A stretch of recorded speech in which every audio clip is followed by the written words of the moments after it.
Jungle.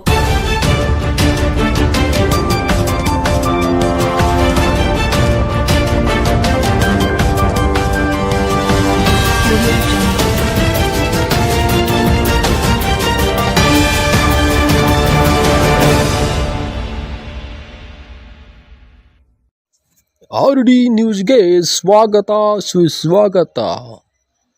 ಅವ್ಯವಸ್ಥೆಯ ಆಗರವಾದ ಬಾದಾಮಿ ತಾಲೂಕಾ ಆಸ್ಪತ್ರೆ. ಅವ್ಯವಸ್ಥೆಯ ಆಗರಕ್ಕೆ ಬೇಸತ್ತು ಹೋದ ರೋಗಿಗಳು. ರಬ್ಬರ್ ಸ್ಟ್ಯಾಂಪ್ ಆದ ಮುಖ್ಯ ವೈದ್ಯಾಧಿಕಾರಿ. ಬಾದಾಮಿ ತಾಲೂಕಾ ಆಸ್ಪತ್ರೆಯಲ್ಲಿ ಮೂಲಭೂತ ಸೌಕರ್ಯಗಳ ಕೊರತೆಯಿಂದ ಬೇಸತ್ತಿರುವ ರೋಗಿಗಳು. ಮುಖ್ಯವಾಗಿ ಇಲ್ಲಿ ತುರ್ತು ಚಿಕಿತ್ಸಾ ವಿಭಾಗದಲ್ಲಿ ಜನರೇಟರ್ ವ್ಯವಸ್ಥೆ ಇಲ್ಲದೆ UPS ಮೇಲೆಯೇ ಎಮರ್ಜೆನ್ಸಿ ವಾರ್ಡ್ ನಡೆಸುತ್ತಾ ಇರೋದು ನಿಮಗೆ ಕಾಣಿಸ್ತಾ ಇದೆ. ಇಲ್ಲಿ ಕುಡಿಯುವ ನೀರಿನ ಜಾಗ ಮತ್ತು ಶೌಚಾಲಯಗಳು ಸ್ವಚ್ಛತೆ ಇಲ್ಲದೆ ವಾಸನೆ ಭರಿತವಾಗಿವೆ. ಇಲ್ಲಿ ಮುಖ್ಯ ವೈದ್ಯಾಧಿಕಾರಿ ಆಟಕ್ಕುಂಟು ಲೆಕ್ಕಕ್ಕಿಲ್ಲದಂತಾಗಿದೆ. ಇಲ್ಲೇನಿದ್ದರೂ ಬಾದಾಮಿ ಶಾಸಕರ ಆಪ್ತರ ಉಸ್ತುವಾರಿ ನಡೆಸುತ್ತಾರೆ. ಇಲ್ಲಿನ ಸಾಮಾಜಿಕ ಹೋರಾಟಗಾರರು ಮಾಧ್ಯಮದ ಎದುರು ಆಕ್ರೋಶ ವ್ಯಕ್ತಪಡಿಸಿದ್ದಾರೆ. ದುಬಾರಿ ಬೆಲೆಯ ಬ್ಯಾಟರಿಗಳು ಸರ್ಕಾರಿ ತಾಲೂಕಾ ಆಸ್ಪತ್ರೆಯಿಂದಲೇ ವೈದ್ಯಾಧಿಕಾರಿಗಳ ಗಮನಕ್ಕೆ ಬಾರದೆ ಶಾಸಕರ ಆಪ್ತರ ಸಮ್ಮುಖದಲ್ಲಿ ಬ್ಯಾಟರಿ ರವಾನೆಯಾಗಿರುವುದು ಇದಕ್ಕೆ ಉತ್ತಮ ಉದಾಹರಣೆ. ಇನ್ನು ಮಾಧ್ಯಮದವರು, ಪತ್ರಕರ್ತರು ಸುದ್ದಿ ಬಿತ್ತರ ಪ್ರಸಾರ ಮಾಡಿದರೂ ನಮ್ಮದೇ ಸರ್ಕಾರ ಇದೆ, ಏನು ಮಾಡಿಕೊಳ್ಳಕ್ಕೆ ಆಗಲ್ಲ ಎನ್ನುವ ಉದ್ದಟನದ ಮಾತುಗಳನ್ನು ಆಡುತ್ತಿದ್ದಾರೆ ಎಂದು ಸಾಮಾಜಿಕ ಹೋರಾಟಗಾರರು, ಮಾಧ್ಯಮದವರು ತಮ್ಮ ಅನಿಸಿಕೆ ವ್ಯಕ್ತಪಡಿಸಿದ್ದಾರೆ.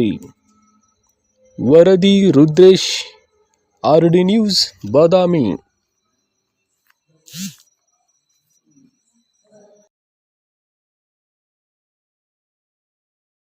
ಪ್ರೈವೇಟ್ ಆಸ್ಪತ್ರೆಗೆ ಸ್ಕ್ಯಾನಿಂಗ್ ಆಗಿ ಕಳಿಸ್ತಾ ಇದ್ದಾರೆ. ಅದೇ ರೀತಿಯಾಗಿ ಕವಿತಾ ಇಲ್ಲಿ ಸರ್ಕಾರಿ ಆಸ್ಪತ್ರೆಯ ವೈದ್ಯರು ವೈದ್ಯರು ಅದೇ ರೀತಿಯಾಗಿ ಕವಿತಾ ಮೇಡಮ್ ಅಂತ ಇದ್ದಾರೆ. ಅವ್ರದ್ದು ಒಂದು ಆಸ್ಪತ್ರೆ ಇದೆ.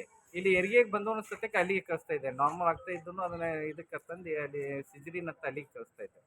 ಮತ್ತೆ ಎಮರ್ಜೆನ್ಸಿ ವಾರ್ಡ್ ಅಂತ ಏನಿದೆ, ಒಂದು ತುರ್ತು ಚಿಕಿತ್ಸಾ ಏನು ಘಟಕ ಇದೆ, ಇಲ್ಲಿರತಕ್ಕಂಥ ಒಂದು ಅವ್ಯವಸ್ಥೆಗಳು, ಇಲ್ಲಿರ್ತಕ್ಕಂಥ ಒಂದಷ್ಟು ಅನುಕೂಲತೆಗಳು ಏನಿದೆ ಅಲ್ಲಿ ಅಂತ ಸರ್? ಇಲ್ಲಿ ಬರೀ ಡಾಕ್ಟರ್ಸ್ಗಳಿಗೆ ಮತ್ತು ಸ್ಟಾಫ್ ನರ್ಸ್ಗಳಿಗೆ ಏನಾಗಿದೆ, ಇಲ್ಲಿ AC ಮತ್ತು ಲೈಟ್ ಹಚ್ಚು ಸಂಬಂಧ UPS ಯೂಸ್ ಮಾಡ್ತಾ ಇದ್ದಾರೆ. ಆದ್ರೆ ಜನರೇಟರ್ ಕಲೆಕ್ಷನ್ ಕೊಡ್ಬೇಕಾಗಿ ಎಮರ್ಜೆನ್ಸಿ ವಾರ್ಡ್ ಅಲ್ಲಿ. ಹೌದು. ಈಗ ಮೇನ್ ಮುಖ್ಯವಾಗಿ ಬೇಕಾಗಿರೋದಲ್ಲಿ ಏನಂದ್ರೆ ಏನ ಆರೋಗ್ಯಕ್ಕಾಗಿ ಬಂದಂತ ಇಲ್ಲಿ ಏನು ಪೇಷಂಟ್ಗಳಿಗೆ ICU ಇಂಪಾರ್ಟೆಂಟ್. ICU ಕಲೆಕ್ಷನ್ ಇಲ್ಲಾರ್ದನ್ನ ಜನರಲ್ ವಾರ್ಡ್ಗಳಿಗೆ ಕೊಡೋದು ಅವಶ್ಯಕತೆ ಏನಿದೆ? ಅಲ್ಲೆಲ್ಲ UPS ಮೇಂಟೈನ್ ಮಾಡಿ ಇಲ್ಲೊಂದು 15 kV ಒಂದು ಜನರೇಟರ್ ಇಡಬೇಕಾಗಿತ್ತು. ಆ ಜನರೇಟರ್ ಬಗ್ಗೆನ ಹಲವಾರು ಬಾರಿ ತಿಳಿಸಿದ್ದೇನೆ, ಶಾಸಕರಿಗೂ ತಿಳಿಸಿದ್ದೇನೆ, ತಹಸೀಲ್ದಾರ್ ಸಾಹೇಬರಿಗೂ ತಿಳಿಸಿದ್ದೇನೆ, ಮುಖ್ಯ ವೈದ್ಯಾಧಿಕಾರಿಗಳಿಗೂ ತಿಳಿಸಿದ್ದೇನೆ. ಒಂದಿಷ್ಟು ಇಲ್ಲಿ ಬ್ಯಾಟ್ರಿ ಮತ್ತು UPS ವ್ಯವಸ್ಥೆಯ ಒಂದಿಷ್ಟು ಬದಲಾವಣೆಗಳು, ಇಲ್ಲಿ ಅಳವಡಿಸ್ಬೇಕಂತ ಒಂದಿಷ್ಟು ಶಿಸ್ತು ಕ್ರಮಗಳ ಬಗ್ಗೆ ತಾವೇನು ಕ್ರಮ ತಗೋಬೇಕು, ಏನು ತಗೊಂಡಿಲ್ಲ ಅನ್ನೋದ್ರ ಬಗ್ಗೆ. ಇವತ್ತಿನ ದಿನ ಸರ್ ನಾನು 10:11 ಗಂಟೆಗೆ ನಾನು ಇಲ್ಲಿ ತಾಲೂಕು ಆಸ್ಪತ್ರೆಗೆ ಬಂದಾಕರ ಹಲವಾರು ಬ್ಯಾಟ್ರಿಗಳನ್ನು ಒಯ್ತಾ ಇದ್ದಾರೆ. ಯಾಕೆ ಒಯ್ತಾ ಇದ್ದೀರಾ ಅಂತ ಕೇಳಿದೆ. ಇಲ್ಲ, ಎಕ್ಸ್ಚೇಂಜ್ ಮಾಡ್ತಾ ಇದ್ದೀವಿ, ಹೊಸ ಬ್ಯಾಟ್ರಿ ಹಾಕಿಸ್ತೇವೆ. ಹೊಸ ಬ್ಯಾಟ್ರಿ ಹಾಕಿಸ್ಬೇಕಾದ್ರೆ ಪ್ರೊಸೀಜರ್ ಇದೆ, ಏನು ಫಾಲೋಅಪ್ ಮಾಡಿದ್ದೀರಾ? ಇಲ್ಲ ರೀ, ನಾವು ಇದನ್ನು ಕೊಟ್ಟು ಕಳಿಸಿ ನಾವು ಚೇಂಜ್ ಮಾಡ್ತಾ ಇದ್ದೀನಿ ಅಂತಂದು ಒಂದು ಆಂಬ್ಯುಲೆನ್ಸ್ ಮುಖಾಂತರ ಒಂದು 15-20 ಬ್ಯಾಟ್ರಿಗಳನ್ನು ತಮ್ಮ ಸ್ವಜಾತಿಯ ಒಬ್ಬರು ಬ್ಯಾಟ್ರಿ ಅಂಗಡಿಯವರಿಗೆ ಮಾರಾಟ ಮಾಡಿದ್ದಾರೆ ಅಂತಂದು ನನಗೆ ತಿಳಿದು ಬಂದಿದೆ ಸರ್. ಅಂದರೆ ಈಗ ಇಲ್ಲಿ ಈ ಒಂದು ಬ್ಯಾಟ್ರಿ ಶಿಫ್ಟಿಂಗ್ ನಡೀತಿರ್ಬೇಕಾದ್ರೆ ಏನು ಯಾರ್ಯಾರು ಅಂದರೆ ಇಲ್ಲಿ ಸರ್ಕಾರಿ ಆಸ್ಪತ್ರೆ ಮುಖ್ಯ ವೈದ್ಯಾಧಿಕಾರಿ ಇದ್ದ ಅಥವಾ ಬೇರೆ ಯಾರಾದರೂ ಮತ್ತು D ಗ್ರೂಪ್ ನೌಕರರು ಏನಾದರೂ ಭಾಗವಹಿಸಿದ್ರಾ? ಯಾವ ರೀತಿ ಇಲ್ಲಿ ಶಿಫ್ಟಿಂಗ್ ಆಗೋಕ್ಕೆ ಯಾರು ಇಲ್ಲಿ ಪರವಾನಗಿ ಕೊಟ್ಟಿದ್ದು, ಮತ್ತು ಯಾಕೆ ಇದನ್ನು ಶಿಫ್ಟ್ ಮಾಡ್ತಾ ಇದ್ದೀರಿ ಅನ್ನೋ ಕಾರಣ ಏನಿದೆ ಅಂತ? ಸರ್, ನಾನು ಬಂದಿದ್ದೀನಿ D ಗ್ರೂಪ್ದವರಿಗೆ ಇಲ್ಲಿ ಅವ್ಯಾಚ್ಯ ಶಬ್ದಗಳಿಂದ ರಿಪೇರಿ ಇದೆ ಹೇಳ್ತಾ ಇದ್ದಾರೆ. ಇಲ್ಲಿ ಮತ್ತೆ ಏನು ಪೇಷಂಟ್ ಬಂದವರಿಗೆ ಮತ್ತು ನಾವು ಸ್ವಚ್ಛತೆನೂ ಕೊಡ್ತಾ ಇಲ್ಲ, ಅದ್ರ ಜೊತೆಗೆ ಮತ್ತು ಆರೋಗ್ಯದ ಬಗ್ಗೆ ಗಮನನೂ ಕೊಡ್ತಾ ಇಲ್ಲ. ಅಂದರೆ ಎಷ್ಟರ ಮಟ್ಟಿಗೆ ಸರಿ ಇದೆ ಅಂತ ಈ ಬಗ್ಗೆ ಮುಖ್ಯ ವೈದ್ಯಾಧಿಕಾರಿ ನಿಮ್ಗೆ ಏನಾದರೂ ಪ್ರತಿಕ್ರಿಯೆ ಕೊಟ್ರಾ? ಇಲ್ಲ, ನಾವು ಈಗ ಬ್ಯಾಟ್ರಿ ಏನಾದರೂ ಇದು ಹಾಳಾಗಿದೆ, ಇದನ್ನು ಶಿಫ್ಟಿಂಗ್ ಮಾಡ್ತಾ ಇದ್ದೀವಿ, ಇನ್ಸ್ಟಾಲ್ ಮಾಡ್ತಾ ಇದ್ದೀವಿ, ಇದ್ರ ಬಗ್ಗೆ ಏನಾದರೂ ಹೇಳಿದ್ರಾ ಅಂತ? ಕೇಳಿದೆ ಸರ್, ನಾನು ಕೇಳಿದೆ. ಇಲ್ಲ, ಅದನ್ನು ದುರಸ್ತಿಗೆ ನಾವು ಕಳಿಸ್ತಾ ಇದ್ದೀವಿ, ಅದನ್ನು ಕ್ಲೀನ್ ಮಾಡಿ ವಾಪಸ್ ಬಂದು ಜಾಯಿಂಟ್ ಮಾಡ್ತೀನಿ ಅಂತಂದ್ರೆ, ಬಟ್ ಜಾಯಿಂಟ್ ಮಾಡೋದಿಲ್ಲ. ಯಾಕಂದರೆ ಇಲ್ಲಿ ಆಲ್ರೆಡಿ ಹೊಸ ಬ್ಯಾಟ್ರಿಗಳು ತೊಗೊಂಡು ಇನ್ಸ್ಟಾಲ್ ಮಾಡಿದ್ದಾರೆ. ಅದು ನಮ್ಮ ಗಮನಕ್ಕೂ ಬಂದಿದೆ. ಇದನ್ನು ಕೇಳಕ್ಕೆ ಹೋದರೆ ಇಲ್ಲ ಆಡ್ರಿ, ನಾವು ಅದನ್ನು ಆಮೇಲೆ ಸ್ಟೇಟ್ ಲೆವೆಲಲ್ಲಿ ಕರೆಸಿ ಸ್ಕ್ರ್ಯಾಪ್ ಮಾಡ್ತೀವಿ ಅಂತಂದು ನನಗೆ ತಿಳಿಸಿದ್ರೆ, ಅದೇ ರೀತಿಯಾಗಿ ನಾವು 2 ತಾಸು ಗಂಟೆ ಬಂದೆವು. ಮತ್ತು ಅದೇ ರೀತಿ ಪ್ರೆಸ್ ರಿಪೋರ್ಟರ್ ಕೇಳಕ್ಕೆ ಬಂದ್ರೆ ಏನಂತಾರ ಅವರು, ನೀವೆಲ್ಲ ಖಾಲಿ ಇದ್ದೀರಿ, ಅದಕ್ಕೆ ಇಲ್ಲಿ ಬಂದು ನಮ್ಗೆ ಪದೇ ಪದೇ ಇದಕ್ಕೆ ಕ್ವಶನ್ ಕೇಳ್ತೀರಾ ಅಂತಂದು ಪ್ರೆಸ್ ರಿಪೋರ್ಟರ್ಗೆ ಮತ್ತು ಸಮಾಜ ಕಾರ್ಯಕರ್ತರಿಗೆ ಕೇಳ್ತಾ ಇದ್ದಾರೆ. ಇಲ್ಲ ಅಧಿಕಾರಿಗಳು ಯಾರು ಹೇಳಿದ್ದು ಆ ಥರ?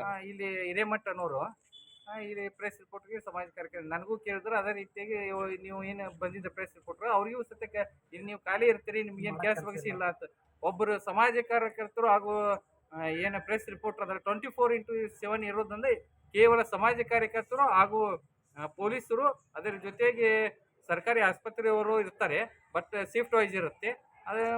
ಮತ್ತು ಅದರ ಜೊತೆಗೆ ಪ್ರೆಸ್ ರಿಪೋರ್ಟರ್ ಮಾಧ್ಯಮದ ಮೂಲಕ ಈ ಒಂದು ಅವ್ಯವಸ್ಥೆ ಒಂದಿಷ್ಟು ಹಿಂದೆ ಇರ್ತಕ್ಕಂಥ ಒಂದಿಷ್ಟು ಉಸ್ತುವಾರಿ ವ್ಯಕ್ತಿಗಳ ಬಗ್ಗೆ ಒಂದಿಷ್ಟು ಸಂದೇಶ ರವಾನೆ ಮಾಡೋದ್ರೆ ಸಾರ್ವಜನಿಕರಿಗೆ ಏನು ಬದಲಾವಣೆ ಆಗಬೇಕು ಅನ್ನುವಂಥ ಒಂದು ಸಲಹೆಯನ್ನು ತಾವು ಕೊಡ್ತೀರಿ?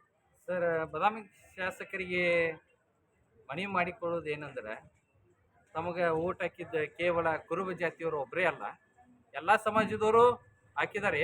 ದಯವಿಟ್ಟು ಎಲ್ಲ ಸಮಾಜದವರಿಗೆ ಒಂದು ಸರಿಯಾದ ಗೌರವ ಕೊಡಬೇಕಾದ್ರೆ ತಾವೇ ನಿಂತು ತಮ್ಮ ಸ್ವಜಾತಿಯವ್ರನ್ನ ಬಿಟ್ಟು ಈ ರೀತಿಯ ದಬ್ಬಾಳಿಕೆ ಮಾಡೋದು ಸರಿಯಲ್ಲ ಅಂತಂದು ನಾನು ಮೀಡಿಯಾದ ಮುಖಾಂತರ ಕೇಳಿಕೊಳ್ತೀನಿ.